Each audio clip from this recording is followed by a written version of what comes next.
আমাকে বিয়ে করার জন্য তুই এত নিচে নামবি তা আমি ভাবতেও পারিনি অনু।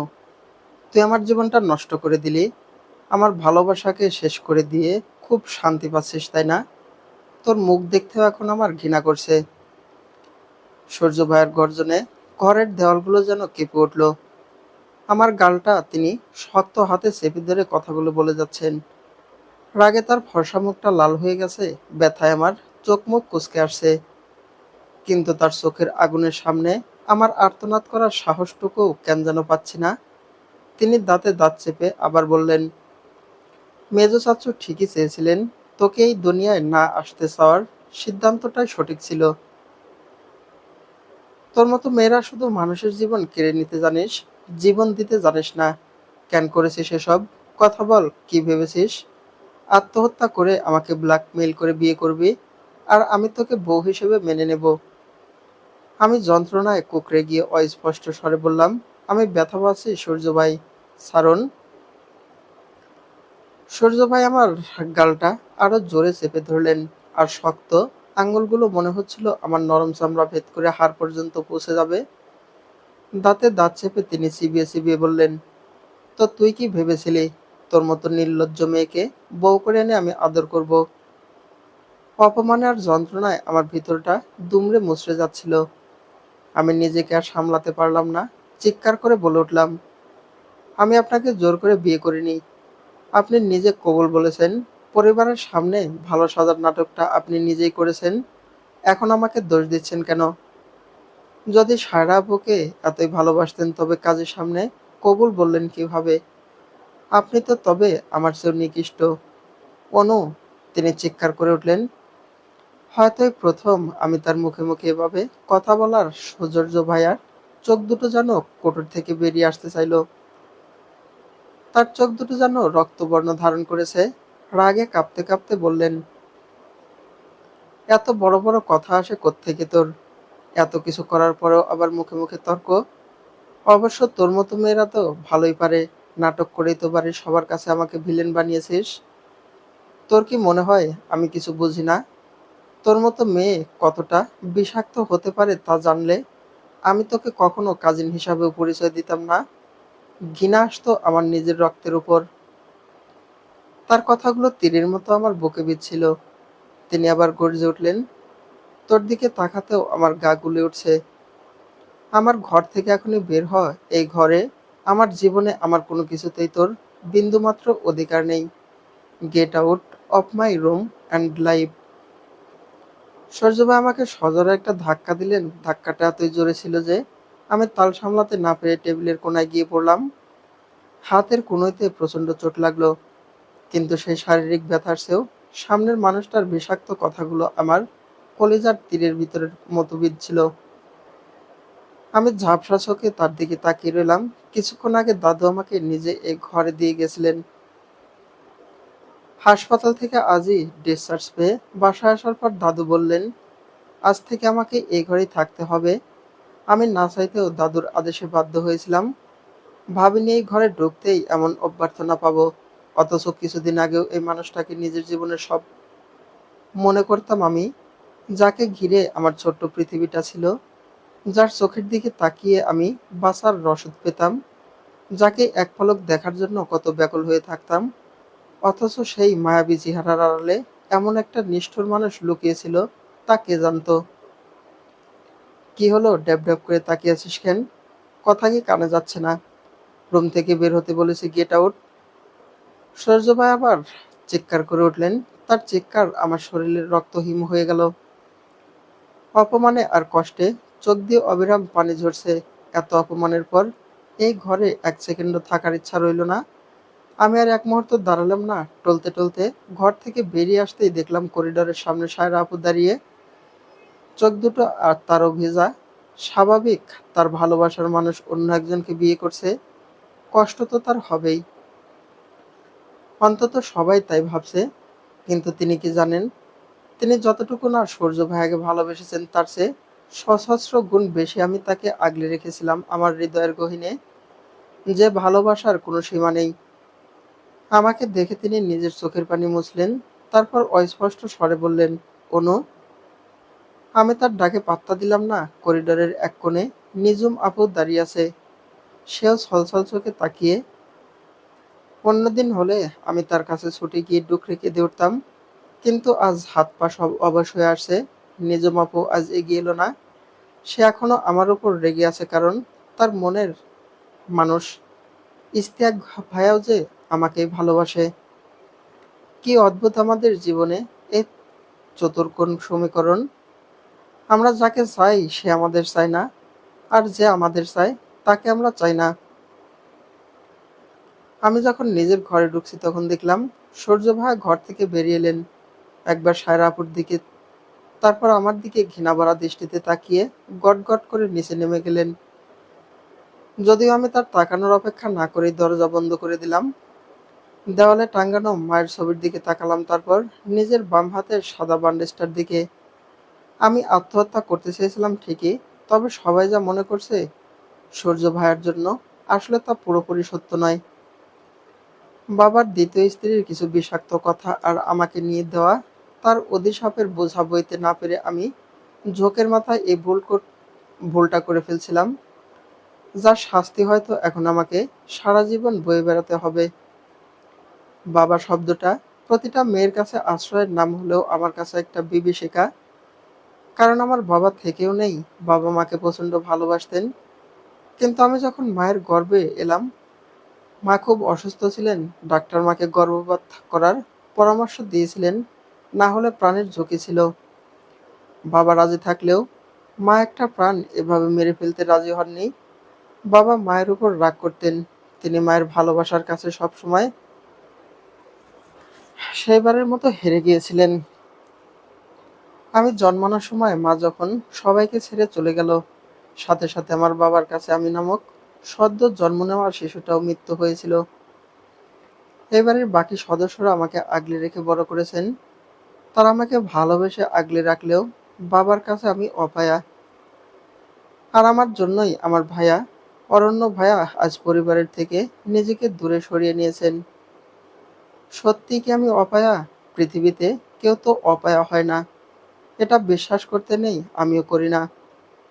দাদু আমাকে দেখাশোনার জন্য বাবার দ্বিতীয় বিয়ে দিয়েছিলেন, কিন্তু বাবা তার দ্বিতীয় স্ত্রীকে কোনোদিন গ্রহণ করতে পারেননি।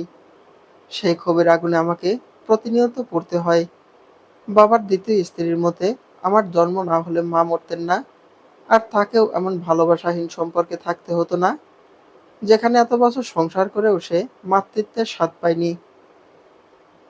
সূর্য ভাই আমার চাচাতো ভাই হলেও তিনি আমার কাছে কোনোদিন শুধুই ভাই ছিলেন না। কবে কখন যে তাকে ভালোবেসে ফেলেছিলাম নিজেও জানি না। কিন্তু আজ নিজেকেই ঘৃণা হচ্ছে, কারণ আমি এখন একজনকে ভালোবেসেছি যে আমাকে কোনোদিনই ভালোবাসবে না। আমি এমন একজনকে চেয়েছি যে আমাকে কোনোদিন চায়নি। আমার জীবনের এই অভিশপ্ত দিনটা শুরু হয়েছিল ঠিক ১ সপ্তাহ আগ থেকে। আমি তখনও ১৭ উত্তীর্ণ, ১৮-এ পা দেওয়ার ১০ দিন বাকি। বাড়ি জুড়ে ছোট্ট চাচুর প্রথম সন্তান এবং খানবাড়ির সবচেয়ে বড় মেয়ে রোকায়া আপুর বিয়ের আয়োজন চলছিল। সেদিন সকলে, আমি আপনাকে ভীষণ ভালোবাসি সূর্য ভাই, কথাটা মুখ দিয়ে বের হওয়া মাত্রই আমার গালে এক শক্তিশালী পুরুষের কঠিন হাতের সপাটে একটা চড় আছড়ে পড়ল। জ্বনজ্বন করে উঠল মস্তিষ্ক, চোখের সামনে অন্ধকার নেমে এলো। বেহায়া, বড় ভাইকে প্রেমের প্রস্তাব দিস, লজ্জা করে না তোর? সূর্য ভাইয়ের গর্জনে আমার কলিজা শুকিয়ে এলো। আমি গাল চেপে ধরে ভাঙা গলায় বললাম, আমি আপনাকে কখনো ভাইয়ের চোখে দেখিনি। কবে কখন থেকে যে আপনাকে ভালোবেসে ফেলেছি আমি নিজেও জানি না। আবার নির্লজ্জের মতো ভালোবাসার কথা বলছিস? অসভ্য, বেয়াদব মেয়ে! তোকে তো আজ কেটে কুচি কুচি করব। বলে তিনি গটগট করে পা বাড়ালেন যেন এক নিষ্ঠুর জল্লাদ। একটু পরেই ফিরে এলেন হাতে এক ধারালো রামদা নিয়ে। আমার দিকে এগিয়ে এসে কোপ দিতেই না, ধড়ফড় করে উঠে বসলাম আমি। শরীর থরথর করে কাঁপছে, কপাল বেয়ে ঘাম ঝরছে, ডাগর ডাগর চক্ষু দুটোই তখন এক ভীত হরিণের আতঙ্ক। আমি সপ্তদশী কন্যা, ইহিতা খান অনিন্দিতা, সবার আদরের অনু। আমি কি ভোরের স্বপ্ন দেখলাম? ভোরের স্বপ্ন নাকি সত্য হয়? তবে কি আমার এই স্বপ্নটাও সত্যি হবে এই ভয়? যখন আমি কুঁকড়ে আছি ঠিক তখনই পাশ থেকে পরিচিত কণ্ঠস্বর ভেসে এলো, এমনভাবে হাঁপাচ্ছিস কেন? নির্ঘাত, সূর্য ভাইয়ের স্বপ্ন দেখেছিস? স্বপ্নে ওই কাঠখোট্টা আনরোমান্টিক লোকটা কি খুব বেশি রোমান্টিক হয়ে গিয়েছিল নাকি? নিজম আপু খিলখিল করে হেসে উঠল। আমি নিজেকে সামলে নিয়ে চোখ কটমট করে তাকালাম।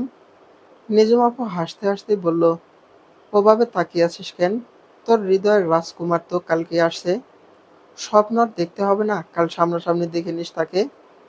আমি শুকনো গলায় বললাম, আপু, আমি একটু আগে একটা ভয়ঙ্কর স্বপ্ন দেখেছি।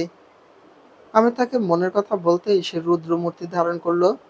বাস্তবেও যদি এমন হয়, সূর্য ভাই যদি আমায় ভালো না বেসে সত্যিই স্বপ্নের মতো আমাকে মারতে আসে। ধুর, ভালোবাসবে না মানে? ভাইয়া তোকে অলরেডি ভালোবাসে এই দেখ। আমাদের সব কাজিনদের মধ্যে ভাইয়া কিন্তু তোকেই সবচেয়ে বেশি প্রায়োরিটি দেয়, সবসময় আগলে রাখে। তবে বড় চিন্তার বিষয় হলো আমাদের পরিবার। তুই তো জানিসই, এই বাড়িতে কাজিন ম্যারেজ একদম নিষিদ্ধ। বড়রা কেউ এটা মেনে নেবেন না। এখন তোকে এমন কিছু একটা করতে হবে যেন তুই এই বাড়িরই হয়ে একজন হয়ে থাকতে পারিস। তোর ভালোবাসাটা যদি সত্যি হয়, তবে এই কঠিন নিয়ম ভাঙার সাহস তো তোকেই দেখাতে হবে। নিজম অপুর কথা আমার ঠোঁটের কোণে একটা তাচ্ছিল্যের হাসি ফুটে উঠল। আমি দীর্ঘশ্বাস ফেলে বেশ গম্ভীর স্বরে বললাম, আদরের আড়ালে যে করুণা লুকিয়ে থাকে আপু, সেটা বুঝতে আমার বাকি নেই। বাড়ির সবাই আমায় আগলে রাখে ঠিকই, কিন্তু সেটার কারণ ভালোবাসা নয়, সহানুভূতি। আমার মা নেই, বাবা আমাকে দু চোখে দেখতে পারে না, আর বাবার স্ত্রী তো আমাকে সহ্যই করতে পারে না। সূর্য ভাইয়াও হয়তো সেই করুণা থেকেই আমার আগলে রাখে। তোমাদের প্রতি তার যে টান, আমার প্রতিও হয়তো সেই একই দায়বদ্ধতা। এর বেশি কিছু ভাবা আমার জন্য বিলাসিতা।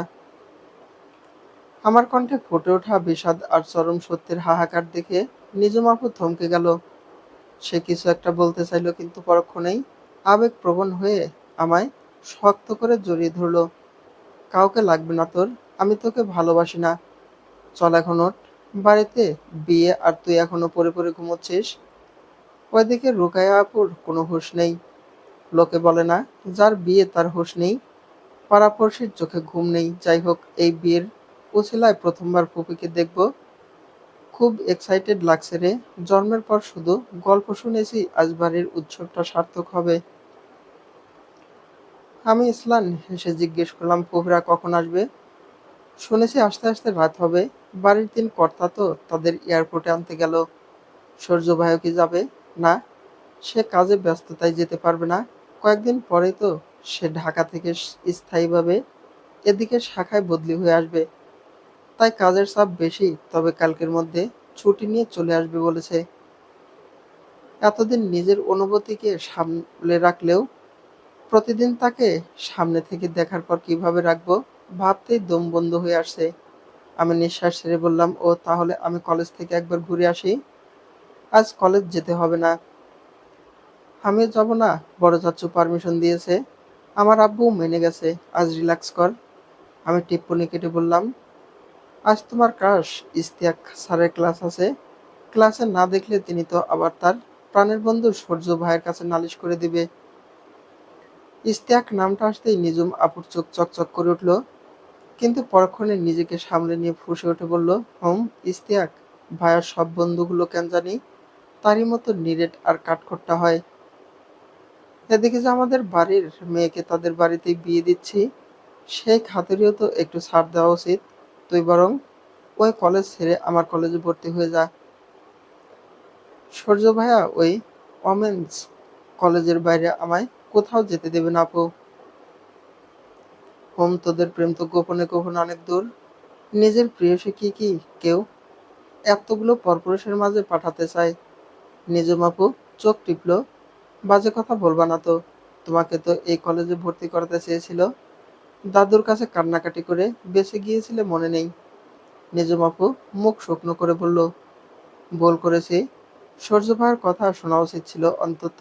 ইশতিয়াক ভাইয়াকে তোর মতো কাছ থেকে তা দেখতে পেতাম। আচ্ছা বাদ দে, দাদু ফুপুকে দেখলে কেমন রিয়াকশন দেবে বলতো? কে জানি। দাদু তো বড় চাচ্চুকে বলে দিয়েছে তার আশেপাশে যেন ফুপি না যায়, তাদের বোন যেন তারা নিয়ে থাকে। ফুপির পালিয়ে যাওয়াটা ঠিক হয়নি। দাদুকে বললে কি বিয়ে দিত না? বাদ দাও না আপু, বড়দের নিয়ে এসব আলোচনা না করাই ভালো। কেউ শুনলে খবর আছে। অরণ্য ভাইয়া কি বিয়েতে আসবে না? বলেনি কিছু? আমি বিষণ্ণ মুখে বললাম জানি না। জিজ্ঞেস করলে বলে সময় পেলে আসবে। আমার খুব খারাপ লাগে আপু। আমার জন্য ভাইয়া বাবার সাথে ঝগড়া করে বাড়ি ছেড়ে চলে গেল, অথচ আমি দিব্যি এই বাড়িতে ঘুরে বেড়াচ্ছি। নিজম আপু আমাকে সান্ত্বনা দিয়ে বলল, আসলে ভাইয়া তার এই ছোট্ট বুড়িটাকে অনেক ভালোবাসে বলেই তো তাকে আগলে রাখতে বাবার অবাধ্য হয়েছিল। বাড়ির সবার সাথে যোগাযোগ না রাখলেও বোনকে তো সে এখনো পাগলের মতো ভালোবাসে। তাই চিন্তা করিস না, ভাইয়া নিশ্চয়ই আসবে। এবার একটু হাসতো। বলে সে আমায় সুরসুর দিয়ে হাসতে লাগলো। আমি কোনোভাবে প্রাণ নিয়ে হাসতে হাসতে দৌড়ে পালালাম। তারপর রেডি হবার জন্য গিয়ে আলমারি খুললাম। আমার আলমারির একপাশে লুকিয়ে রাখা ছিল সূর্য ভাইয়ার অনেকগুলো ছবি। কিছু লুকিয়ে তোলা তো, কিছু ফেসবুক থেকে কালেক্ট করা। প্রতিদিন এই স্থির চাহনির দিকে তাকাতেই আমার দিন শুরু হয়। কি দেখে হাসছিস রে? নিজম আপু উকি দিল। কিছু না, বলে চট করে ছবিগুলো লুকিয়ে ফেলে কাপড় নিয়ে ওয়াশরুমের দিকে দৌড় দিলাম। খানবাড়িতে সেদিন উৎসবের আমেজ। একদিকে বাড়ির মেয়ের বিয়ে, অন্যদিকে 25 বছর পর ছোট ফুপি দিলারার প্রত্যাবর্তন। 25 বছর আগে ভালোবেসে ঘর ছেড়েছিলেন ফুপু। রাগ আর অপমানে দাদু তাকে ত্যায্য করেছিলেন। আজ বড় চাচ্চুর উদ্যোগে সেই অভিমান ভাঙার চেষ্টা চলছে। রেডি হয়ে নিচে নামলাম। কেন জানি সকালে আমার কিছুই খেতে ভালো লাগছে না। আর এই না খাওয়ার ফলে পেট এমন গ্যাস জমেছে যে নিজম আপু মজা করে বলে আমার পেটে নাকি আস্ত গ্যাসের সিলিন্ডার। খাওয়ার অনীহা ঢাকতে সবার ব্যস্ততার মাঝে সটকে পড়তে চেয়েছিলাম, কিন্তু বাড়ির বড় গিন্নি চোখ এড়ানো যায়। বড় মার ডাকে মাথা নিচু করে তার পাশে গিয়েই দাঁড়াতেই তিনি কান টেনে ধরল। ফাজিল মেয়ে, আবারও না খেয়ে পালাচ্ছিস? আগেরবার না খেয়ে অসুস্থ হওয়ার পর আমার ছেলে আমায় যা শুনিয়েছিল, আজও কি তাই করবি? বড় মা, আজ তো সূর্য ভাই নেই, তোমাকে কেউ বকবে না। ছেড়ে দাও না, আমাকে লাগছে। চুপচাপ টেবিলে গিয়ে বস, আমি খাবার নিয়ে আসছি। চুপচাপ টেবিলে গিয়ে বস, আমি খাবার নিয়ে আসছি। অগত্যা টেবিলে গিয়ে বসলাম। সেখানে রিদান, রাফি, নিজুম আর রোকায়া আপু আছে। রিদান আমার দিকে তাকিয়ে দাঁত বের করে হাসলো। 8 বছরের ছোট্ট রাফি তো খাবার নিয়ে লঙ্কা কাণ্ড বাঁধাচ্ছে। খানবাড়ির একমাত্র বাচ্চা প্রোডাকশন হাউস হলো ছোট চাচুর পরিবার। তার 4 সন্তানের জনক জননী তারা। আমার বাবার 2জন সন্তান, আমি আর অরণ্য ভাইয়া। বড় আম্মুর শারীরিক সমস্যার কারণে সূর্য ভাইয়ার পর তাদের আর সন্তান হয়নি। তাই সূর্য ভাই সবার নয়নমণি, বাড়ির প্রথম সন্তান বলে তার শাসন আর গাম্ভীর্যই আলাদা। বড় মা জোর করে নিজের হাতে খাইয়ে দিলে সোজা রিকশা নিয়ে কলেজে গেলাম। কলেজের গেটে আসতেই হাত ঘড়ির দিকে তাকিয়ে কলিজাটা কেঁপে উঠল। দেরি হয়ে গেছে। প্রথম ক্লাসটাই ইশতিয়াক ভাইয়ার। তিনি ক্লাসে আমাকে না দেখলেই সোজা ঢাকায় সূর্য ভাইয়ার কাছে নালিশ করবেন। কিছু না ভেবে এক ছুট দিতেই পায়ের সাথে কি যেন একটা আটকালো, আর অমনি আছাড় খেয়ে পড়লাম। পায়ের নখের কানে উঠে দরদর করে রক্ত পড়তে লাগলো। ব্যথায় ফুঁপে উঠলাম আমি। ঠিক তখনই এক দীর্ঘদেহী পুরুষের ছায়া আমার উপর পড়ল। ইশতিয়াক ভাইয়া। তিনি চারপাশে কোনো কিছু তোয়াক্কা না করে আমার সামনে হাঁটু গেড়ে বসে পা টেনে নিলেন। উদ্বিগ্ন গলায় বললেন, কি হয়েছে অনু? কোথায় লেগেছে আমাকে বলো। আসমা কাকারও স্পর্শে অপ্রস্তুত হয়ে পা সরিয়ে নিলাম। লোকজন আমাদের দিকে কৌতূহল নিয়ে তাকিয়ে আছে। কিছু হয়নি ইশতিয়াক ভাইয়া। Sorry sir. কিছু হয়নি মানে? দেখছি রক্ত বের হচ্ছে, তারপরও বলছো কিছু হয়নি। পায়ে দেখে দাও। তিনি হাঁক ডাক দিয়ে কলেজের স্টাফকে ডেকে বড় বানালেন। আমি ব্যথায় ফুঁপিয়ে কাঁদছি, আর ইশতিয়াক ভাইয়া অপলক আমার দিকে তাকিয়ে আছেন। আমাকে কাঁদতে দেখে যেন তার নিজের ভিতরটা দুমড়ে মুচড়ে যাচ্ছিল। বরফ দিয়ে মলম লাগিয়ে ব্যান্ডেজ করে তিনি বললেন, চলো বাড়ি পৌঁছে দিয়ে আসি।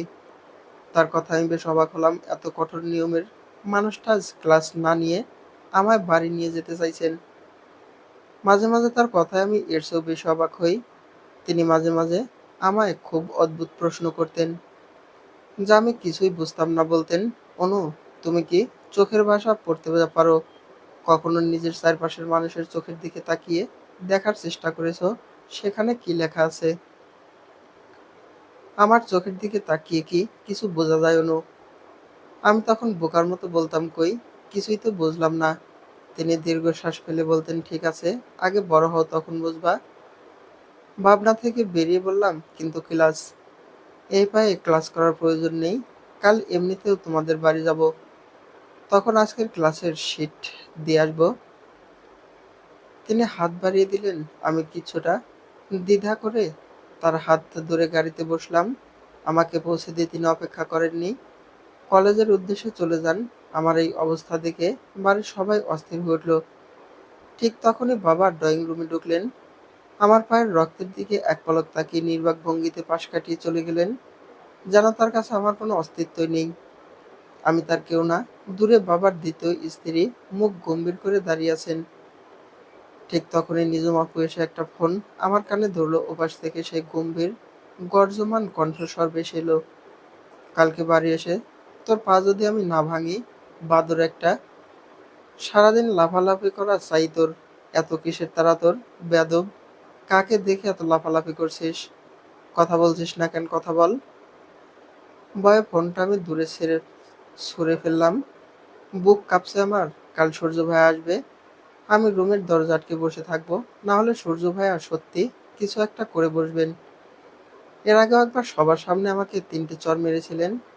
তখন ছোট ছিলাম, এখন তো আমি বড় হয়েছি। এবার এমন অপমানে আর ভালোবাসার মানুষের হাতের নির্যাতন হলে আমি তো লজ্জার দুঃখে সুইসাইড করেই ফেলবো। হুঁ।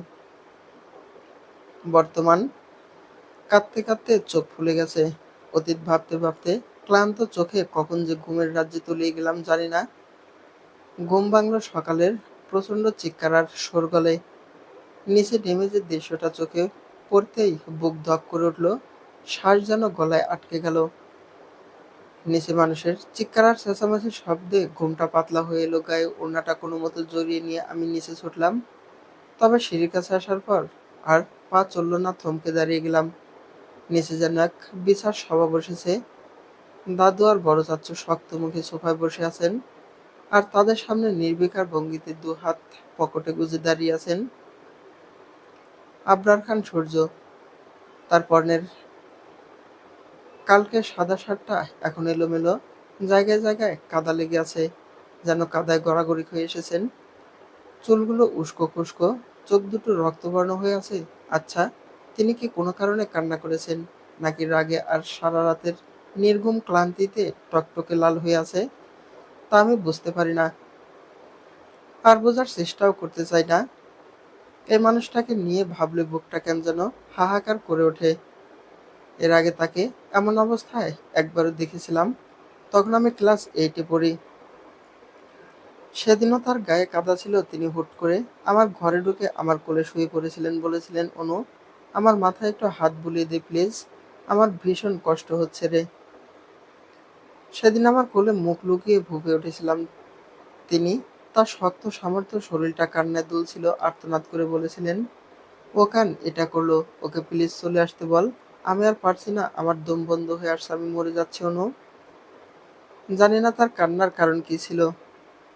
ছোট্ট আমি তখন ধারণা করেছিলাম তার বেস্ট ফ্রেন্ড সিয়াম ভাইয়া সেদিন ইউকে পড়াশোনার জন্য চলে যাওয়ায় হয়তো তিনি কষ্ট পেয়ে কাঁদছিলেন। তাকে ওভাবে দেখে সেদিন আমিও কেঁদে দিয়েছিলাম। তিনি মুখ তুলে আমার দিকে কিছুক্ষণ তাকিয়েছিলেন। তার চোখ রক্ত জবার মতো লাল ছিল। প্রথমবার চোখের সামনে কোনো পুরুষকে এভাবে কাঁদতে দেখলাম, তাও আমার সেই শক্তপোক্ত সূর্য ভাইয়াকে। তিনি আমাকে ধমকে বলেছিলেন, তুই কাঁদছিস কেন গাধি, কান্না বন্ধ কর, পড়তে বস, বলেই উঠে চলে গিয়েছিলেন। কিন্তু আমি কান্না থামাতে পারিনি। কোনো এক অজানা কারণে সারা রাত কেঁদেছিলাম। পরের দিন চোখ ফুলে কলাগাছ হয়ে গিয়েছিল আমার। বাড়ির সকলে ভেবেছিল আমি হয়তো কোনো কারণে কষ্ট পেয়ে কেঁদেছি। ভাইয়া সেবার আমাকে সারাদিন শহর ঘুরিয়েছিলেন মন ভালো করার জন্য, কিন্তু হয়নি। সেদিন প্রথমবার বুঝেছিলাম আমি ভয়ঙ্করভাবে সূর্য ভাইয়ের মায়ায় আটকে আছি। যদিও সেদিন জানতাম না তার কষ্টের কারণ কি ছিল, কিন্তু আজ তাকে এই অবস্থায় দেখে আমার বুক ফেটে কান্না আসছে। আজ তার এই অবস্থার কারণ যে আমি, তা বেশ ভালোই বুঝতে পারছি। সায়রা আপুকে তিনি এতটা ভালোবাসেন তা আমার সত্যিই জানা ছিল না। দাদু গম্ভীর স্বরে আবারও জিজ্ঞেস করলেন, কাল রাতে তুমি কোথায় ছিলে সূর্য? জবাব দিচ্ছ না কেন? অনুকে কেন তোমার ঘর থেকে বের করে দিয়েছিলে? সূর্য ভাই নিস্পৃহ গলায় জবাব দিলেন, দাদু, বিয়ে করেছি মানে তার সাথে সংসার করব, এমন কথা তো আমি দেইনি। আপনারা আমাকে বাধ্য করেছেন তাই বিয়ে করেছি। এর চেয়ে বেশি কিছু আমার থেকে আশা করবেন না। দাদুর কণ্ঠ চড়ে গেল, সাথে অবাক হয়ে বললেন, আমরা তোমাকে বাধ্য করেছি? কখন? অনু যখন হসপিটালে মরণাপন্ন ছিল, ইশতিয়াক যখন বিয়ের প্রস্তাব দিয়েছিল, তুমি তো হুট করে কোত্থেকে কাজী নিয়ে এসে বললে যে তুমি অনুকে বিয়ে করবে। সূর্যভাই আঙ্গুল দিয়ে ব্রো চুলকে নজর লুকিয়ে আমতা আমতা করে বললেন, বলেছিলাম কারণ আপনারা আমাকে ইমোশনালি ব্ল্যাকমেইল করছিলেন। এ বাড়িতে কাজিন বিয়ে এলাও না, তারপরও অনুর এক কথায় আপনি আমাকে ডেকে বিয়ের জন্য চাপ দিচ্ছিলেন। বিয়ে করার শখ ছিল ওর, তাই ওর শখ পূরণ করে দিয়েছি। বিয়ে বিয়ে করে যে নাচানাচি করছিল তা তো দিয়েছি, এখন তো তার আরো নাচানাচি করা উচিত। এর চেয়ে বেশি আর কি চায় সে? ছেলের এমন ধৃষ্টতাপূর্ণ উত্তর শুনে বড় চাচ্চু সজোরে টেবিল চাপড়ে দাঁড়িয়ে পড়লেন। চর মেরে তোর গাল লাল করে দেব সূর্য। ছোট থেকে তোকে কিছু বলিনি বলে তুই ধরাকে সরা জ্ঞান করছিস। বিয়েটা কি তোর কাছে ছেলে খেলা মনে হয়? মনে রাখবি, সবকিছুর সীমান একটা সীমা থাকে। ছেলের উপর এমন আক্রমণ দেখে বড় মার চুপ থাকতে পারলেন না। সিঁড়িতে আমাকে দেখে তিনি যেন তেলে বেগুনে জ্বলে উঠলেন। তর্জনী উঁচিয়ে বললেন, আপনারা সবাই মিলে আমার ছেলের উপর এভাবে চড়াও হচ্ছেন কেন? একটা মেয়ের হাত কাটার দায় আমার ছেলের উপর চাপিয়ে তাকে যা তা বলছেন। সবাই ওর সাথে কথা বলা বন্ধ করে দিয়েছিলেন বলে আমার ছেলে বাধ্য হয়েছে ওকে বিয়ে করতে। এটা কি জোর করা নয়? এখন জোর করে বিয়ে করেও কি আপনাদের শান্তি হয়নি? এখন অন্তত আমার ছেলের পিছু ছাড়ুন। সে তো আপনাদের মান রাখতে নিজের সুখ এবং ভালোবাসাকে বিসর্জন দিয়েছে। বড় চাচ্চু স্তম্ভিত হয়ে বললেন, সুরাইয়া, তুমি এসব কি বলছো? মাথা খারাপ হয়ে গেছে তোমার? কেন বলবো না? কাল মুখ বুজে সব সহ্য করেছি, কিন্তু আমার ছেলের সাথে এমন অবিচার হতে থাকলে আমি আর চুপ থাকবো না। বড়মার কণ্ঠস্বরে ঘৃণা ঝরছে। আমার বুকটা প্রচণ্ড ব্যথায় টনটন করে উঠল। যে মানুষটা সবসময় আমায় বুকে আগলে রাখতেন, যার মধ্যে নিজের মৃত্যুময়ের মমতা খুঁজে পেয়ে সারা জীবন বড়মা বলে ডেকেছিলাম, সেই মানুষটাই আজ আমাকে সহ্য করতে পারছেন না। নিজের সন্তানের জন্য তিনি আজ আমাকে পর করে দিলেন। মায়েরা বোধহয় এমনই হয়, নিজের সন্তানের জন্য তারা পুরো পৃথিবীর সাথে লড়তে পারে, আবার অন্য কারো জীবন ছারখার করতেও দ্বিধা করে না। সায়রা আপু তখন পিছন থেকে এসে দাঁড়ালেন। হয়তো তিনি এতক্ষণ বাইরেই ছিলেন, হয়তো সূর্য ভাইয়া আর তিনি সারা রাত একসাথেই ছিলেন।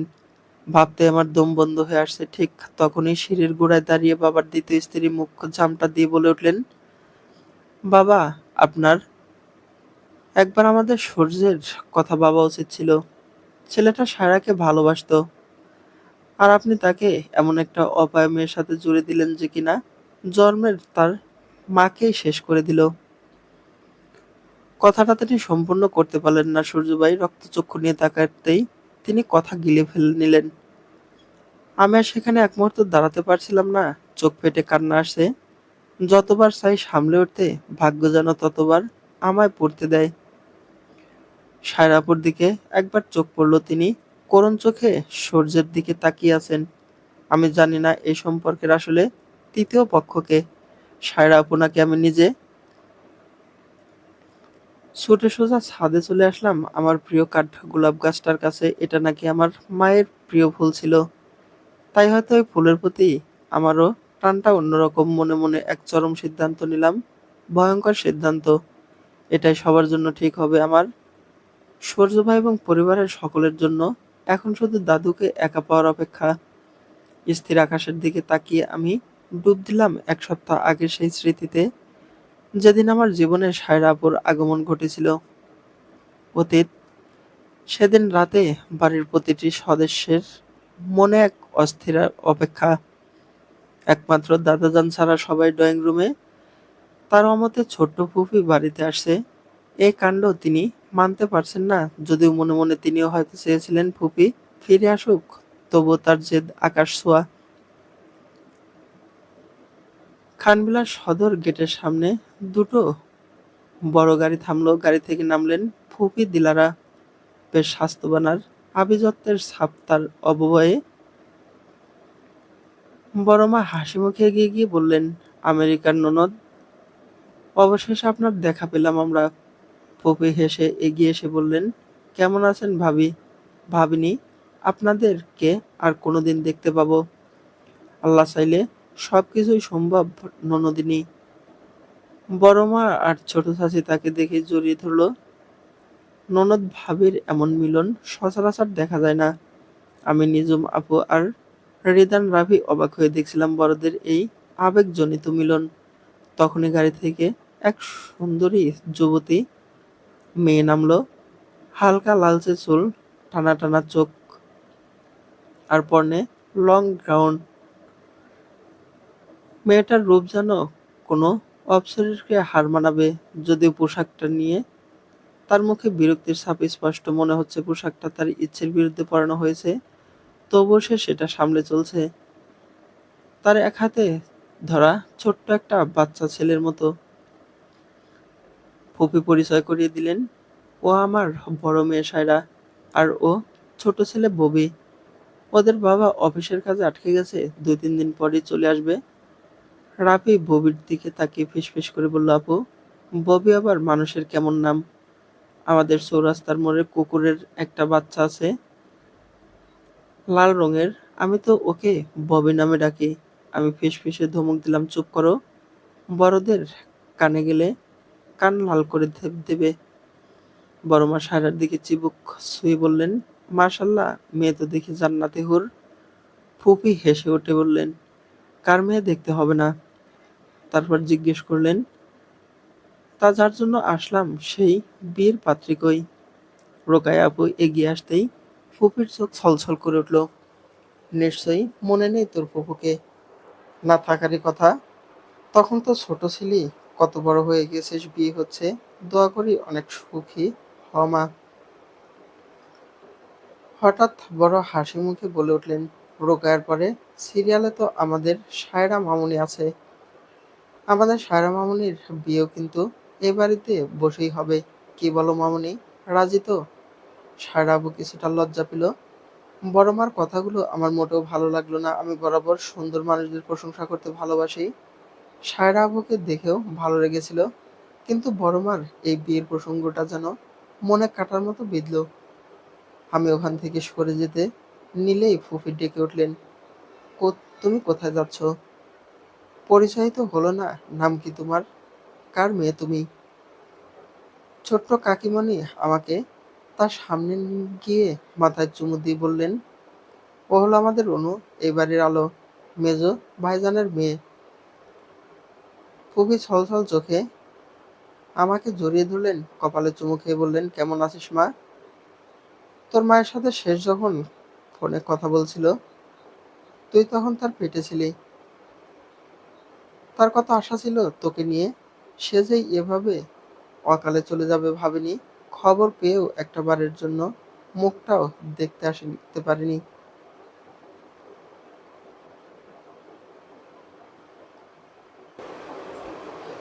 আমি অবাক হয়ে তাকালাম। আমার মায়ের সাথে আপনার যোগাযোগ ছিল ফুপি? কেউ তো কোনোদিন বলেনি। কারণ তখন বাড়ির কারোর সাথে যোগাযোগ না থাকলেও তোর মায়ের সাথে আমার যোগাযোগ ছিল। সে যে আমার সবচেয়ে প্রিয় সই ছিল রে। এ বাড়িতে তার আসা যাওয়া, মেজো ভাইজানের নজরে পড়া, আর তারপর বিয়ে, সব আমার চোখের সামনে হয়েছে। ফুপি থামলেন, তারপর দীর্ঘশ্বাস ফেলে বললেন, আমার অরণ্য কোথায়? সে নাকি আমাদের বাড়িতে আসে না? আমি এসব শুনেও কি একবার দেখা করতে আসবে না? আসবে তার বুড়ি, একবার ডাক দিলে দৌড়ে চলে আসবে। বড় মা আমায় এক হাতে আগলে দাঁড়ালেন। ফুপি হেসে বললেন, আর আমার আদরের সূর্য কই? সারাটাক্ষণ যে আমার আঁচল ধরে ঘুরতো, সে আমাকে এয়ারপোর্টে নিতেও গেল না। সূর্য তো ঢাকাতে একটা মাল্টিন্যাশনাল কোম্পানিতে জব করছে। কাল চলে আসবে, আজকে নাকি খুব ব্যস্ত। তোমার বড় ভাইজান তো ছেলেকে ব্ল্যাকমেইল করে এখানে আনছে, তাই ছেলে রেগে আছে। বড় মা জবাব দিলেন, বড় ভাইজান তো ঠিকই করেছে। একটা মাত্র ছেলে বাড়ি, পরিবার থেকে দূরে থাকবে কেন? তোমরাও আর দূরে থাকতে পারবে না। একবার যখন এসেছো, এবার ১ মাসের আগে ছাড়ছি না। ওরে বাবার ১ মাস! সায়রাবাবু পাশ থেকে বলে উঠলেন, মম না থাকলেও আমি থাকবো, বিকজ আমি তো পুরোপুরি এখানে সেটেল হওয়ার প্ল্যান নিয়ে এসেছি। I am so excited. ছোট চাচু সায়রা আপুর মাথায় হাত ছুঁয়ে আদর করে দিলেন। ববি হাই তুলে বলল, মম, আই নিড রেস্ট। বাবার দ্বিতীয় স্ত্রী আগ বাড়িয়ে কুলসুম খালাকে ডেকে বললেন তাদের রুমে নিয়ে যেতে। কুলসুম খালা যাওয়ার সময় আমার আর নিজুম আপুর পাশে দাঁড়িয়ে বিড়বিড় করে বলে গেল, তোমরা তোমাকে ওই বিদেশি ভাই বোনগুলোর থাইকা দূরে থাইকো। আমরা অবাক হয়ে বললাম, কেন? কেমন যেন ব্রিটিশ ব্রিটিশ ভাব। আমার ভালো লাগে নাই, পিচ্চিটাও ইংরেজি মারায়। তার কথায় আমরা দুই বোন ফিক করে হেসে দিলাম। দাদুর রাগের কারণে ফুপু সেদিন তার আর রুমে যাওয়ার সাহস পেল না। উৎসবের আমেজে বাড়ির সবাই বিভোর। রাতে অনেক আড্ডা হলো। সায়রা আপুকে যতটা মডার্ন আর গলা ভেবেছিলাম, সে আসলে তেমন নয়। কয়েক ঘন্টার মধ্যেই সে আমাদের বাড়ির সবার আপন হয়ে গেল। কাজিনদের মধ্যমণি হয়ে উঠল সে। আর আমার তাকে প্রথম দেখাতেই খুব পছন্দ হয়ে গিয়েছিল। কিন্তু সেই পছন্দ বড্ড ক্ষীণস্থায়ী হলো।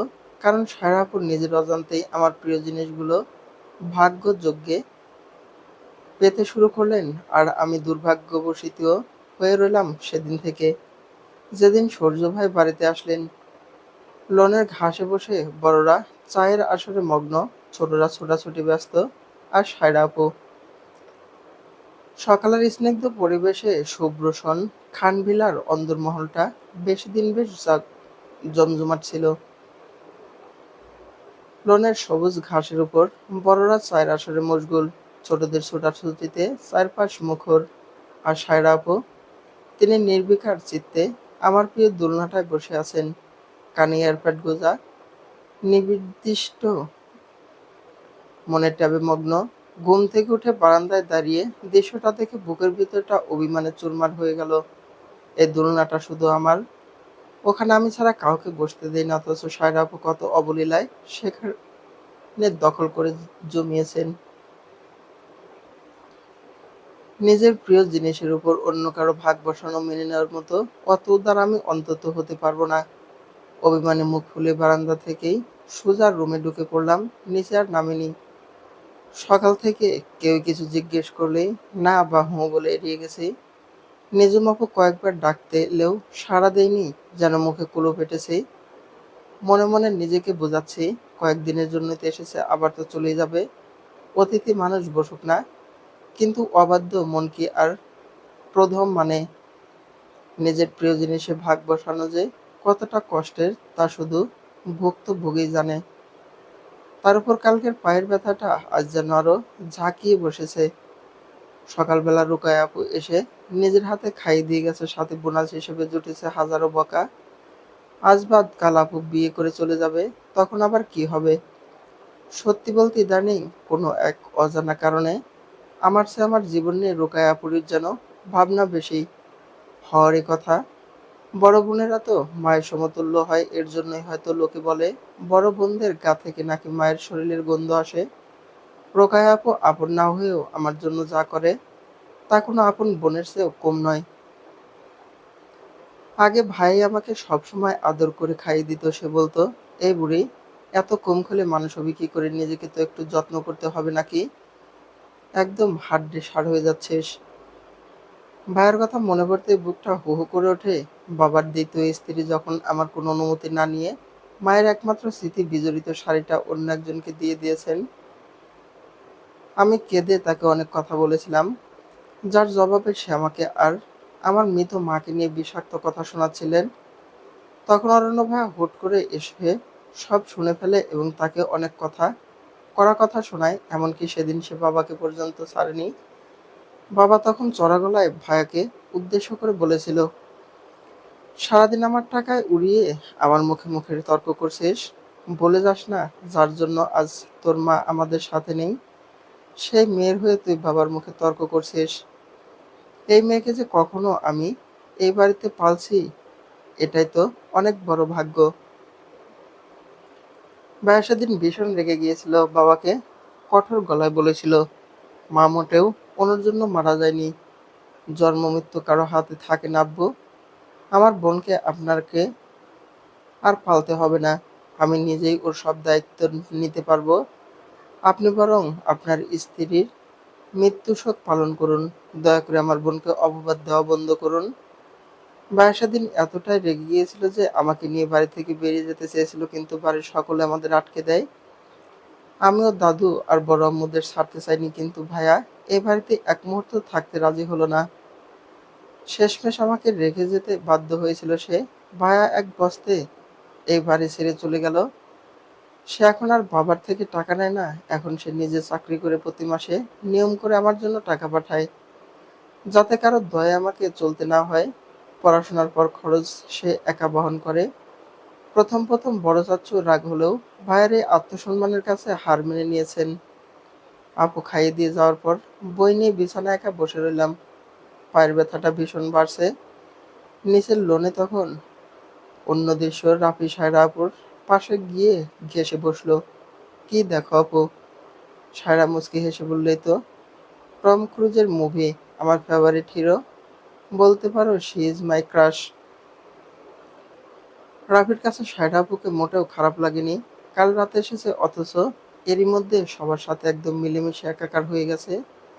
একটু কম কথা বলে, তবে গুছিয়ে কথা বলে, ঠিক যেন রোকায়া আপুর প্রতিচ্ছবি। অনু অপর নিঝুম, দুইজনই বাচাল, কেউ কারো কম যায় না। রাফি সুযোগ বুঝে সায়রা আপুর কানে গুঁজা ইয়ারপাডগুলো টান দিয়ে দৌড় দিল। সায়রা আপু আচমকা এই কাণ্ডে হকচকিয়ে গেল, পরক্ষণে হেসে উঠল। Bad boy, give it to me. সে রাফির পিছু ছুটতে শুরু করলো।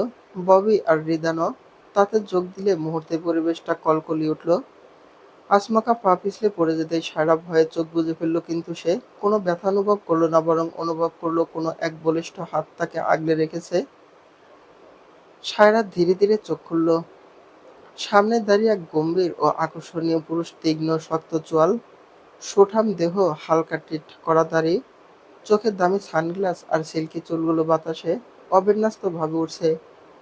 তার চোখের এই শীতল দৃষ্টিতে যে কোনো মেয়ে প্রথম দেখাতেই টুপ করে প্রেমে পড়ে যেতে বাধ্য। সায়রাও প্রথম দেখায় মুগ্ধ হলেও পরক্ষণেই সূর্যের কথায় তার মন বিষিয়ে গেল। পুরুষটির তিক্ত স্বরে বলা কথাগুলোয় কমন সেন্স কি একদম লোপ পেয়েছে? এত বড় মেয়ে হয়ে এভাবে বাড়ির বড়দের সামনে দাপাদাপি করছেন কেন? লজ্জা শরম কিছু নেই? বাড়িটা কি খেলার মাঠ মনে হয়? এরা বাচ্চা, কিন্তু আপনি তো বাচ্চা নন। সায়রার ভ্রু কুঁচকে গেল। তড়িৎ উত্তর দিল সে, আপনাকে তো আমি ধরতে বলিনি মিস্টার, ধরেছেন কেন? নিজেই ধরে আবার উল্টাপাল্টা বলছেন। কথাটা শেষ হতেই সূর্য তাকে এক ঝটকায় ছেড়ে দিল। সায়রা অপ্রস্তুত হয়ে ধপ করে নিচে পড়ে গিয়ে ব্যথায় কোঁকিয়ে উঠল। সূর্য নিঃস্পৃহভাবে বললেন, ধরার জন্য সরি, বাট ছাড়ার জন্য I am not sorry, it's your fault, not mine. সায়রার চোখ ছলছল করে উঠল, রাগে গা কাঁপছে তার। সে উঠে দাঁড়িয়ে বলল, অসভ্য, ম্যানারলেস, নিজেকে কি মনে করেন আপনি, হ্যাঁ? সূর্যের রাগ যেন সপ্তম আকাশে চড়ে গেল। নিজের বাড়িতে দাঁড়িয়ে এক মেয়ের কাছ থেকে ম্যানারলেস অপবাদ শুনতে হবে, তার উপর এত বড় মেয়ে, অথচ গায়ের পশ্চিমাদের মতো পোশাক, যা এই রক্ষণশীল বাড়িতে বেমানান। বাড়িতে এত বয়স্ক পুরুষ মানুষের সামনে এভাবে অগোছালো পোশাকে থাকার পর সে আবার তাকে ম্যানার্স শেখায়। সূর্য আর দ্বিতীয়বার সায়রার দিকে তাকালো না। তিনি বেশ করেই বুঝতে পারলেন এটা তার আমেরিকান ফুফির কোনোই প্রোডাক্ট হবে। তিনি শক্ত মুখে বললেন, অতিথি, তাই এবারের মতো বেয়াদবি মাফ করলাম, নেক্সট টাইম এমন ব্যবহার করলে চড়িয়ে গাল লাল করে দেব মেয়ে। বড়দের সম্মান দিতে হয়, কথা শিখুন। বলে সে গটগট করে হেঁটে চলে গেল। সূর্য ভাই সোজা বড়দের সাথে কুশল বিনিময় করতে গেল এবং সায়রা হতভম্ব হয়ে দাঁড়িয়ে রইল। প্রথম দেখায় কোনো মানুষের সাথে এমন বাজে ইমপ্রেশন হতে পারে, তা হয়তো সায়রা আপুর ধারণার বাইরে ছিল। সূর্য ভাই সোজা বড়দের সাথে কুশল বিনিময় করে কিছুক্ষণ গল্প করলেন। প্রকৃত অনেক বছর পর তার আদরের ভাতিজিকে পেয়ে জড়িয়ে ধরে আবেগে ভাসছিলেন। ড্রয়িং রুমে কিছুক্ষণ আলাপ আলোচনা চলল। সূর্য ভাই সবার থেকে বিদায় নিয়ে বিশ্রাম নিতে নিজের রুমের দিকে পা বাড়ালেও হুট করে তার দিক পরিবর্তন করে আমার ঘরের দরজায় এসে দাঁড়ালেন। দরজায় কড়া নেড়ে গম্ভীর কণ্ঠে ডাকলেন, আনু। সূর্য ভাইয়ের সেই গম্ভীর কণ্ঠস্বর শুনে আমার পিলে চমকে গিয়েছিল। ফোনে বলা সেই শাসনগুলো মনে পড়তে গলা শুকিয়ে কাঠ। আমি নিশ্চিত ছিলাম আজ আমার কপালে নির্ঘাত শনি আছে। বইটা একপাশে সরিয়ে তড়িঘড়ি করে কাঁথা মুড়ি দিয়ে ঘুমানোর নাটক শুরু করছিলাম। সূর্য ভাই ঘরে ঢুকছিলেন, অনুভব করছিলাম তিনি স্থির দৃষ্টিতে আমার দিকে তাকিয়ে আছেন। তারপর ধীর পায়ে এগিয়ে এসে পায়ের কাছের কাঁথাটা সরিয়ে দিলেন। হাতে কিছু একটা নিয়ে আমার ব্যান্ডেজ করা পাটা খুব সূক্ষ্মভাবে পরীক্ষা করতে শুরু করছিলেন। আমি একটু কায়দা করে এক চোখ খুলে দেখার চেষ্টা করছিলাম তিনি কি করছেন, কিন্তু সেই দুরন্ত লোকটার তীক্ষ্ণ নজর এড়ানো কি এতই সহজ? তিনি নিচু স্বরে বললেন, নাটক বন্ধ করে উঠে বস। আজকে তোর সাথে অনেক বোঝাপড়া আছে আমার। ধরা পড়ে গিয়ে আমি মিনমিন করে উঠে বসছিলাম। সূর্য ভাই আমার সামনে একদম মুখোমুখি বসছিলেন। তার চোখের চাহনি বলছে তিনি তুখোড় রেগে আছেন। চল শক্ত করে তিনি জিজ্ঞেস করলেন, কিভাবে হয়েছে এটা? দৌড় দিতে গিয়ে আমি আমতা আমতা করে বললাম, কেন দৌড় দিছিলি? ক্লাসে দেরি হয়ে গিয়েছিল তাই।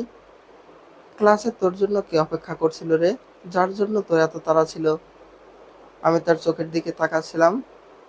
সূর্য ভাই এমনভাবে তাকিয়ে আছেন যেন আমার মনের ভিতরটা পড়ে ফেলেছেন। আমি জানি না কেন ঝোঁকের মাথায় মুখ দিয়ে বেরিয়ে গেল, একজন আছে যার জন্য আমাকে প্রতিদিন দ্রুত যেতে হয়। দেরি হলে সে খুব মাইন্ড করে। সূর্য ভাইয়ের মুখটা মুহূর্তে থমথমে হয়ে গিয়েছিল। বিদ্রূপের স্বরে বলেছিল, উফ কি প্রেম! দেরি হলে সে মাইন্ড করে। তা কে সে, ছেলে নাকি মেয়ে? অবশ্যই ছেলে।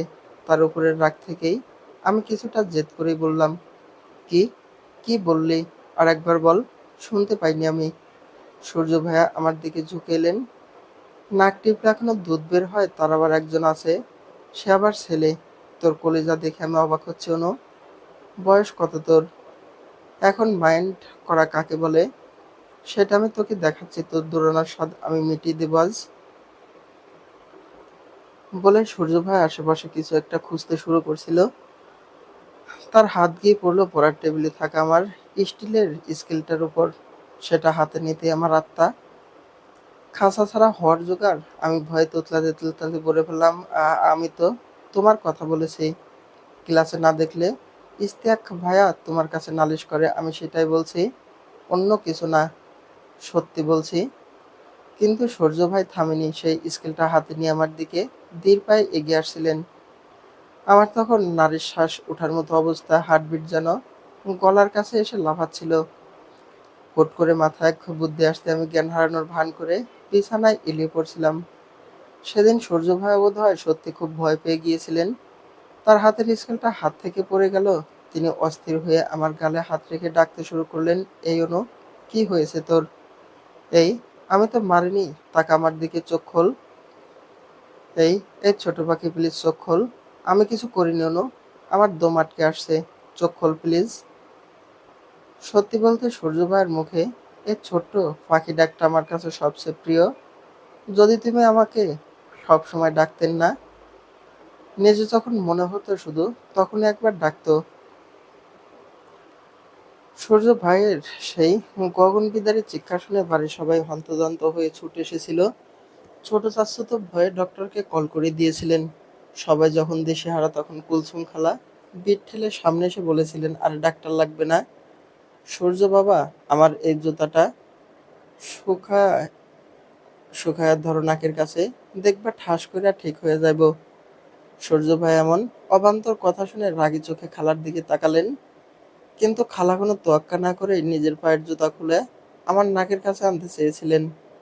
দুর্গন্ধে আমার নাড়ি ভুড়ি উল্টে আসার উপক্রম। এক ঝটকায় আমি চোখ মেলে বসে বললাম, জুতো শুকাবে কেন? আমার তো কিছু হয় নাই, আমি একদম ঠিক আছি। মুহূর্তে সবার চোখ কপালে উঠে গিয়েছিল, কিন্তু সূর্য ভাইয়ের মুখটা থমথমে হয়ে রইল। তার চোখ দুটো জবা ফুলের মতো লাল হয়ে উঠছিল। সেই আগুনের মতো দৃষ্টির দিকে তাকাতে না পেরে আমি চোখ নামিয়ে নিয়েছিলাম। এতক্ষণ এটা কি ছিল? নাটক? আমার সাথে নাটক করছিলি তুই? আমাকে এভাবে ছটফট করতে দেখে তুই চুপ করেছিলি। আমি ভয়ে তোতলাতে তোতলাতে বলেছিলাম, আসলে আমি। কিন্তু কথা শেষ হওয়ার আগে সপাটে এক চড় এসে লেগেছিল আমার গালে। পুরো ঘর নিস্তব্ধ হয়ে গিয়েছিল।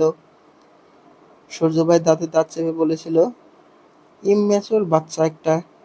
তোদের মতো বাচ্চারা সবসময় অন্যকে কষ্ট দিয়ে মজা পায়। তোরা কখনো অন্যের অনুভূতি বুঝিস না। ছোট চাচা আঁতকে উঠে বলেছিলেন, সূর্য ভাইয়া সোজা হয়ে দাঁড়িয়ে কঠোর গলায় বললেন, তোমাদের মেয়েকে বারণ করে দিও চাচ্ছু, নেক্সট টাইম যেন আমার সাথে এমন নাটক করার দুঃসাহস না করে। বলে তিনি গটগট করে ঘর থেকে বেরিয়ে গিয়েছিলেন। সবাই তখন অবাক হয়ে ভাবছিলেন ঘটনাটা আসলে কি ঘটলো। আমারও একই অবস্থা। সে কঠোর স্বর আর তার অদ্ভুত কথার মানে আমি সেদিন কিছুই উদ্ধার করতে পারিনি। গালে হাত দিয়ে ঠোঁট উল্টে ছলছল চোখে তাকিয়েছিলাম। বড় মা আমায় জড়িয়ে ধরেছিলেন। নিজ মাপে এতক্ষণ ঠোঁট চেপে হাসি আটকে রাখলেও সূর্য ভাই রুম থেকে বের হতেই ফিক করে হেসে দিয়েছিল। তোর কালকের দেখা স্বপ্ন অবশেষে সত্যি হলো রে। সূর্য ভাইয়ের স্বর খেয়ে তোর সকাল শুরু হলো অবশেষে। উপস্থিত সবাই তখন একসাথে হেসে উঠছিল। সায়রা আপু দরজার ওপাশে দাঁড়িয়ে হাসছিল, তবে হাসির মাঝেও সে একবার সেই রাগী পুরুষটির চলে যাওয়ার পথের দিকে তাকিয়ে দিয়ে নিয়েছিল। হয়তো মনে মনে সেদিন ভেবেছিল, এই লোকটা কি যাকে পায় তাকেই শাসন করে বেড়ায় নাকি। লোকটা অদ্ভুত, বড্ড বেশি অদ্ভুত। তবে অদ্ভুত রকমের সুন্দর। বর্তমান। হঠাৎ পাশে কারো উপস্থিতি পেয়ে অতীত থেকে বর্তমানে ফিরে আসলাম। পাশে তাকিয়ে চমকে উঠলাম, দেখি রাফি হাঁপাতে হাঁপাতে দাঁড়িয়ে আছে। ওর চোখে মুখে আতঙ্ক। সে কাপা গলায় বলে উঠল, অনুপর নিচে সূর্য ভাইয়া এক কাণ্ড ঘটিয়ে ফেলেছে। মেজো কাকুমণিকে অনেক আজে বাজে কথা শুনিয়েছে। সে এখন রাগে বাড়ি থেকে চলে যাচ্ছে। আম্মু, বড় কাকিমণি সবাই তাকে আটকাচ্ছে, কিন্তু কারো কথাই সে শুনছে না। রাফির মুখের এমন কথা শুনে আমি পুরোপুরি হতভম্ব হয়ে গেলাম। এই বাড়িতে এর আগে কখনো এমন পরিস্থিতি তৈরি হয়নি। বাড়ির বড়রা যত রাগারাগি করুক না কেন, কেউ কখনো এভাবে অপমান বাড়ি ছেড়ে বেরিয়ে যায়নি। দাদুরই তো সবসময় এবারে সব সিদ্ধান্তের শেষ কথা। সেখানে সূর্য ভাই হঠাৎ করে কেন বাবার দ্বিতীয় স্ত্রীর সাথে এমন ব্যবহার করলেন? তিনি তো বড়দের মুখে মুখে কথা বলার মতো মানুষ নন। এই শান্ত স্বভাবের জন্যই তো বাড়ির বড়রা তাকে সবচেয়ে বেশি ভালোবাসতেন। নিজের কৌতূহল সামলাতে পারলাম না। রাফিকে জিজ্ঞেস করলাম, সূর্য ভাই এমন কি বলেছে যে সে বাড়ি ছেড়ে চলে যেতে চাচ্ছে? রাফি মুখ কাঁচুমাচু করে ফিসফিসিয়ে বলল, মেজো কাকাই বিয়ের সময় কাকিমণিকে বলেছিলেন যে তাকে বিয়ে করলে তিনি কখনো মা হতে পারবেন না। কাকিমণি সে চুক্তি মেনেই বিয়ে করেছিলেন। ভাইয়া আজ সবার সামনে বলল, যে নারী শুধুমাত্র বড় বাড়ির বউ হওয়ার জন্য মা হওয়া বিসর্জন দিতে পারে, সে নারী কখনোই মা হওয়ার যোগ্য হয় না। আরো অনেক কড়া কথা বলেছে। কাকিমণি তো কেঁদেই অস্থির। রাফির কথাগুলো শুনে আমি যেন নিজের ভাষা হারিয়ে ফেললাম। সূর্য ভাই কারোর সাথে এমন রুক্ষ স্বরে কথা বলতে পারে তা আমার কল্পনার বাইরে ছিল। তাহলে আজ আমি ছাদে চলে আসার পর নিচে এমন কি ঘটেছিল যা তাকে এতটা উত্তেজিত করে তুলল? খুব দ্বিধায় পড়ে গেলাম। নিচে যাব কি যাব না। রাফি খবরটা দিয়ে আবার নিচে ছুটে গেল।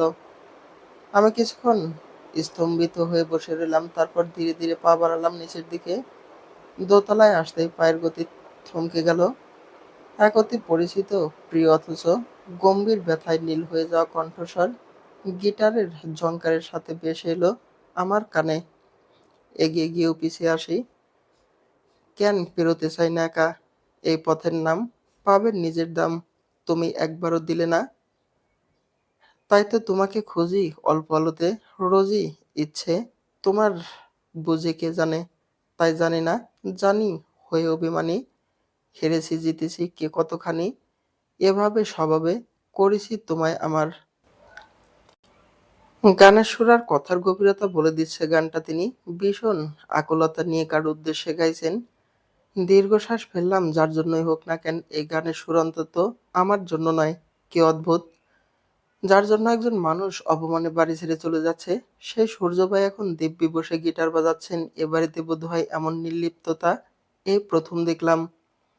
রুমের ভিতর থেকে সিগারেটের ধোঁয়া বেরিয়ে আসছে।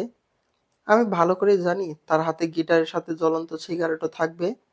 আগে এই মানুষটা সিগারেট খাওয়া তো দূর, ছুঁয়েও দেখতেন না। 4 বছর আগে হঠাৎ করেই কেমন দেবদাস মার্কা হয়ে গিয়েছিলেন। গাদা গাদা সিগারেট আর অবিন্যস্ত চুলে তাকে চেনাই দায় হয়ে উঠেছিল।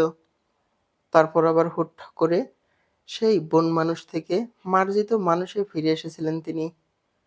গিটার হাতে তাকে দেখার সেই চিরন্তন লোভটা আমি সামলাতে পারলাম না। দরজার আড়ালে উকি দিতেই চোখ পড়ল সূর্য ভাই চেয়ারে বসে মগ্ন হয়ে গিটার বাজাচ্ছেন, আঙ্গুলের ফাঁকে একটা সিগারেট জ্বলছে। আর তার পাশে দাঁড়িয়ে সায়রা আপু চেঁচিয়ে যাচ্ছেন, হয়তো কিছু বলতে চাইছেন যা তার ওই একগুঁয়ে প্রেমিক শুনতে চাইছেন না। এসব আমার মোটেও সহ্য হচ্ছিল না।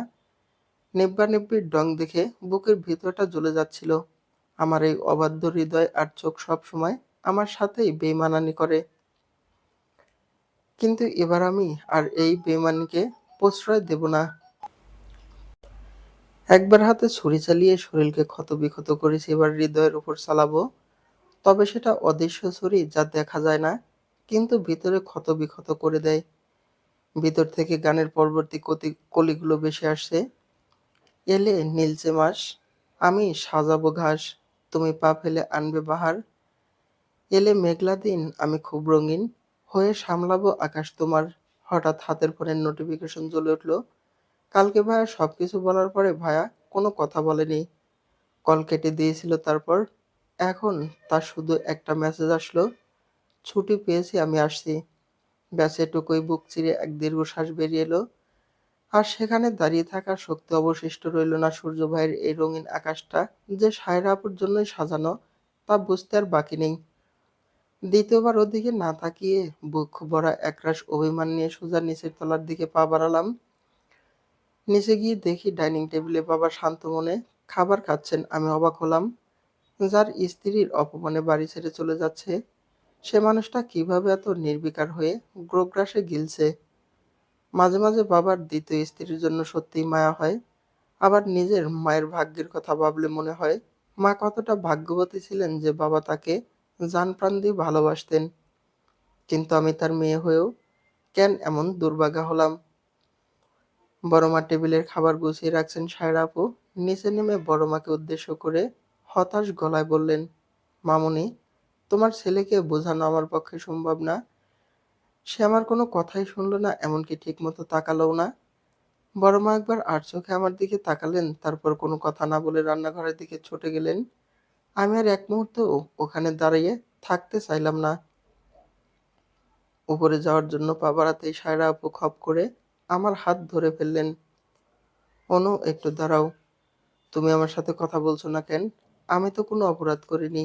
আমি আর সূর্য প্রথম থেকেই বন্ধু ছিলাম, সব সময় সেভাবেই থাকবো। বিশ্বাস করো, আমি কখনো তোমাদের মাঝে আসবো না। তুমি আমাদের নিয়ে যে ধারণা করে রেখেছো সেটা সম্পূর্ণ ভুল। কথাটা শুনে পিত্তি জ্বলে গেল। একরাশ তেজ নিয়ে হাত ঝাড়া দিয়ে বললাম, তোমার আশায় কিংবা না আশায় আমার কিছুই যায় আসে না আপু। নিজেকে অত গুরুত্বপূর্ণ ভেবো না। বলেই চলে যেতে নিচ্ছিলাম, আপু আমার দিকে ছলছল চোখে তাকিয়ে রইল। ভীষণ খারাপ লাগলেও আমি পাত্তা না দেওয়ার ভান করলাম। অমনি ছোট কাকিমণি এসে পথ আঁকড়ে দাঁড়ালেন, কড়া গলায় বললেন, কোথায় যাচ্ছিস? সকাল থেকে বাড়ির কেউ কিচ্ছু মুখে দিসনি, টেবিলে বস সবাই। কাকিমণি, উনি কি সত্যিই চলে যাবেন? আমি আমতা আমতা করে জিজ্ঞেস করলাম, আপাতত তো বুঝে এসেছি সে বলেছে সূর্যকে ক্ষমা চাইতে হবে। সূর্য যে কখনো তা করবে না তা আমরা বেশ জানি, তাই জোরাজুরি করা বন্ধ করে দিয়েছি। থাকলে থাকবে, না হলে না। কাকিমণি ধমক দিয়ে হাঁক ছাড়লেন। রিদান, নিজুম, সূর্য সবাইকে ডেকে নিয়ে আয়। রিদান পাশ থেকে বলল, আম্মু, নিজুম আপু তো না খেয়ে কলেজে চলে গেছে। কাকিমণি তেলে বেগুনে জ্বলে উঠলেন। না খেয়ে কলেজে চলে গেছে মানে? এই মেয়েটাকে নিয়ে আমি কি করব? যত জ্বালা সব আমার কপালে জোটে।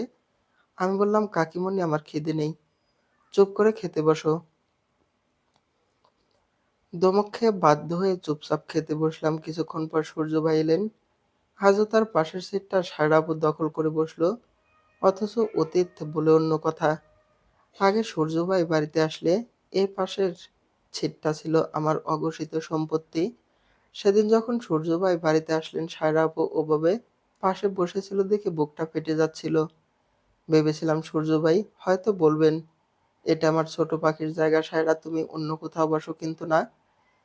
তিনি গম্ভীর মুখে খেয়ে যাচ্ছিলেন, মাঝে মাঝে আর চোখে আমার মুখটা পর্যবেক্ষণ করে ইশারায় জানতে চেয়েছিলেন কি হয়েছে। আমি শুধু ইসলান হেসে মাথা নেড়েছিলাম। কিছু হয়নি। কিন্তু আজ আজ তিনি আমার দিকে একবার ফিরেও তাকালেন না। হঠাৎ সায়রা আপু বিষম খেলেন। সূর্য ভাই হন্তদন্ত হয়ে তড়িঘড়ি করে তার দিকে পানির গ্লাস এগিয়ে দিলেন।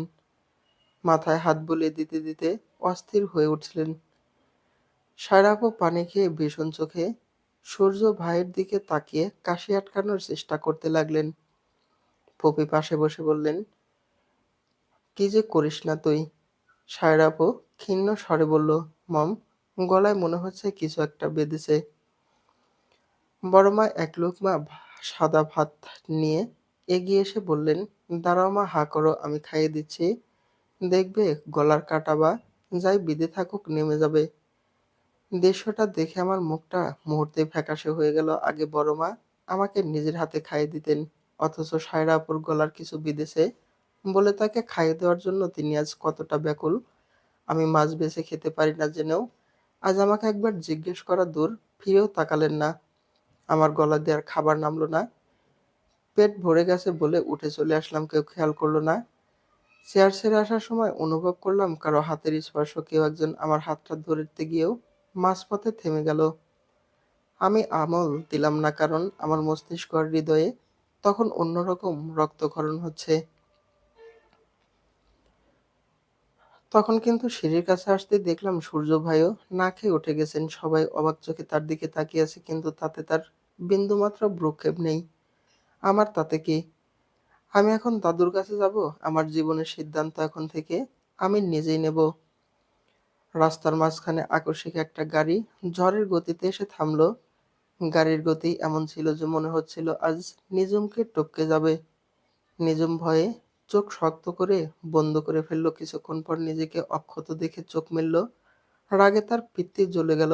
চেঁচিয়ে বলল, বেয়াদবের বাচ্চা, ঠিকভাবে গাড়ি চালাতে পারিস না নাকি? চোখে দেখিস না? চোখ কি পাহাড়ের চূড়ায় রেখে এসেছিস? কথা শেষ হওয়ার আগে নিঝুমের মুখ থমকে গেল।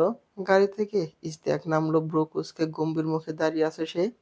হয়তো নিঝুমের ভাষার প্রয়োগ বোঝার চেষ্টা করছে, কিন্তু তাকে দেখে নিঝুমের বুকটা ধক করে উঠল। সরি বলে পাশ কাটিয়ে যেতে নিলেই ইশতিয়াক বলে উঠল, কি করব বেআইন, আপনার বোনের ছ্যাঁকা খেয়ে এখন চোখে সর্ষে ফুল দেখছি। নিঝুমের কথাটা একটু বেশিই লাগলো। সে ঘুরে দাঁড়িয়ে তীক্ষ্ণ স্বরে বলল, আমার বোন আপনার সাথে কখন প্রেম করেছিল যে আপনাকে ছ্যাঁকা দিবে? ইশতিয়াক মলিন হেসে বলল, সেটা তো আপনার বোন কেন আমার প্রেমে পড়ল না নিঝুম? আমি বা কেন তার প্রেমে পড়লাম? এই কণ্ঠস্বর কি এক হাহাকার ছিল। নিঝুম জানে না। সে শুধু নিজের ওড়নাটা হাতের মুঠোয় শক্ত করে চেপে ধরে দাঁড়িয়ে রইল। তারও খুব ইচ্ছে করছিল চিৎকার করে নিজের মনে লুকানো অনুভূতিগুলো বলতে। আপনিও কেন আমার প্রেমে পড়লেন না ইশতিয়াক ভাইয়া? কেন অনুর প্রেমে পড়লেন, যে ছোটবেলা থেকে তার সূর্য ভাই ছাড়া অন্য কোনো পুরুষকে চেনেও না? ইশতিয়াক হঠাৎ গম্ভীর হয়ে বলল, অনু বাড়ি ছেড়ে হোস্টেলে থাকার সিদ্ধান্ত নিয়েছে, তা কি বাড়ির কেউ জানে? নিঝুম অবাক হয়ে বলল, মানে? মানে অনু হোস্টেলে সিটের জন্য অ্যাপ্লাই করেছে, হয়তো পেয়েও যাবে। সূর্য ভাই কি আদৌ জানে? নিঝুমের মাথায় আকাশ ভেঙে পড়ল। নিঝুম কি বলবে খুঁজে পেল না। অনু এমন সিদ্ধান্ত নেবে আর তা একজন বাইরের মানুষের থেকে শুনতে হবে, তা যেন মানা যাচ্ছে না। নিজেকে ধাতস্থ করে বলল, "আসছি, ভালো থাকবেন।" ইশতিয়াক পাশ থেকে শেষ কথাটি ছুড়ে দিল। "অনু কেমন আছে নিজুম? সূর্যের সাথে কেমন সংসার চলছে ওর?" নিজুম ঘুরে দাঁড়িয়ে শক্ত গলায় বলল, "ইশতিয়াক ভাই, অনেক হয়েছে, এবার অনুকে ভুলে যান। কারণ অনু কখনোই আপনাকে ভালোবাসবে না। সে সূর্য ভাইয়াকে ছোটবেলা থেকে পাগলের মতো ভালোবাসে। যদি সূর্য ভাই একবার মুখ ফুটে বলে, 'অনু তুই মরে যা,' ও মরে যাবে। যদি বলে, 'আমার জীবন থেকে চলে যা অনু,' নিজের হৃদয় পাথর করে হলেও চলে যাবে। সূর্য ভাইয়া যখন ৭ মাস বাড়িতে আসেনি, বড় কাকিমণির চেয়েও অনু যেভাবে পাগলামি করেছিল তাতেই বুঝে নেওয়া উচিত তার ভালোবাসা ঠিক কতটা গভীর। বড় কাকাই অনুর জন্য বাধ্য হয়ে আপনাদের সাহায্যে ভায়াকে খুঁজে অনুর কাছে এনে দিয়েছিল। ভাবুন, ৪ বছর আগেও যদি সে এতটা পাগল থাকে, তবে সেই মেয়ের ভালোবাসার গভীরতা কতটা। আফসোস, অনুর এই গভীর ভালোবাসাটা আপনার এই হৃদয়হীন পাষাণ বন্ধুটা বুঝল না। নিজুমের কথায় ইশতিয়াক হাসল। নিজুম অবাক হয়ে দেখল সেই বিষণ্ণ হাসি। নিজুম সময় পেলে তোমার ভাইয়াকে জিজ্ঞেস করো, যদি প্রথম প্রেমিকা সে ভুলতেই না পারে তবে দ্বিতীয়বার এত ভয়ঙ্করভাবে কেন প্রেমে পড়েছিল? কথাটা বলে ইশতিয়াক গাড়িতে উঠে বসলো। কাজ নামিয়ে বলল, তোমার জন্য একটা দুঃসংবাদ আছে। আমি তোমার কলেজে ট্রান্সফার হচ্ছি। আমার উপর রাগ করে আবার কলেজ ছেড়ে চলে যেও না যেন। তো উড়িয়ে চলে গেল, কিন্তু নিজুম স্তম্ভিত হয়ে দাঁড়িয়ে রইল। ইশতিয়াক তাকে কি বলে গেল? এই কথার মানে তো সে কিছুই বুঝতে পারল না। প্রথম ভালোবাসা, দ্বিতীয় ভালোবাসা, এসবের মানে কি? সূর্য ভাইয়া তো সায়রা আপুকে ভালোবাসেন। তাহলে দ্বিতীয় ভালোবাসা মানে কি? সে কি অনুকে ভালোবাসে? অসম্ভব। সূর্য ভাইয়ের মতো ব্যক্তিত্ব সম্পন্ন মানুষ কখনোই এমন দ্বিচেরি হতে পারে না। দাদুর ঘরের দরজায় কড়া নাড়তে ভেতর থেকে আওয়াজ এলো, "ভিতরে এসো দাদু ভাই।" আমি ভিতরে গিয়ে দাদুকে কোনো কথা বলার সুযোগ না দিয়ে ধরা গলায় বললাম, "দাদু, আজ আমি একটা ভয়ঙ্কর প্রস্তাব নিয়ে এসেছি। আপনাকে সেটা মেনে নিতে হবে। অন্তত আমার মুখের দিকে তাকিয়ে প্লিজ দাদু, আমি আর পারছি না।" আমার চোখ ছলছল করছে, লোনা জল গাল বেয়ে গড়িয়ে পড়ছে। দাদু আমার দিকে তাকিয়ে ব্যথিত হয়ে বললেন, "কি হয়েছে দাদু ভাই? আমার কাছে এসে বলো।" নিজেকে প্রচুর শক্ত করলাম। হৃদয়ের গহীনে সেই অদৃশ্য ছুরিটা চালিয়ে দিয়ে এক নিঃশ্বাসে বলে দিলাম, "আমি মিথ্যে বিয়ে থেকে মুক্তি চাই দাদু।" চলবে গল্প? হৃদয়ের গহীনে ছিলি তুই। গল্পের প্রথম অংশ, লেখিকা তাসনিম রিয়া খান।